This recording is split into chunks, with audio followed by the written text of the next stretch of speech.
Hey guys, അപ്പോൾ ഇന്ന് നമ്മൾ നോക്കുന്നത് നമ്മുടെ ഫോൺ എങ്ങനെ റൂട്ട് ചെയ്യാമെന്നാണ്. പാർട്ട് 1 വീഡിയോ ഉള്ള ഈ ഒരു വീഡിയോയിൽ നമ്മൾ ചെയ്യുന്നത് ഫോണിൻ്റെ ബൂട്ട് ലോഡർ അൺലോക്ക് ചെയ്യാണ്.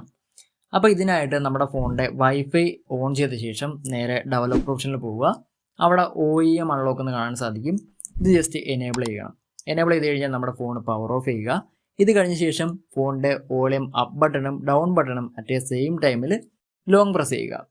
അപ്പോൾ ഈ ഒരു ടൈമിൽ തന്നെ നമ്മുടെ ഫോൺ PC ആയിട്ട് കണക്ട് ചെയ്യുക. അപ്പോൾ നിങ്ങൾക്ക് അവിടെ കാണാൻ ഒരു പുതിയൊരു വിൻഡോ ഓപ്പൺ ആയിട്ട് വന്നിട്ടുണ്ട്.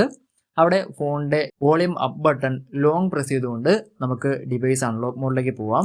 അപ്പോൾ ഇവിടെ നിങ്ങൾക്ക് കാണാൻ സാധിക്കും ബൂട്ട് ലോഡർ അൺലോക്ക് ചെയ്യാൻ വേണ്ടിയിട്ട് volume up button single press ചെയ്യുകയാണ്. അപ്പോൾ ഫോണിൻ്റെ volume up button single press ചെയ്തുകൊണ്ട് നമുക്ക് ഫോണിൻ്റെ ബൂട്ട് ലോഡർ അൺലോക്ക് ചെയ്യാവുന്നതാണ്. ഡെവലപ്പർ ഓപ്ഷൻ എങ്ങനെ എനേബിൾ ചെയ്യണം എന്നറിയാത്തവർക്ക് വേണ്ടിയിട്ട് ഞാനത് കമൻറ്റ് ബോക്സിൽ കൊടുത്തേക്കാം. നമ്മൾ ഈ ഫോൺ റൂട്ടും കാര്യങ്ങളൊക്കെ ചെയ്യുമ്പോൾ നമ്മുടെ ഡേറ്റാസും കാര്യങ്ങളെല്ലാം നഷ്ടമാകുന്നതായിരിക്കും. അപ്പോൾ ഈ ഡേറ്റാസൊക്കെ സേവ് ചെയ്ത ശേഷം മാത്രം ഈ ഒരു പരിപാടിക്ക് വേണ്ടി ഇറങ്ങുക.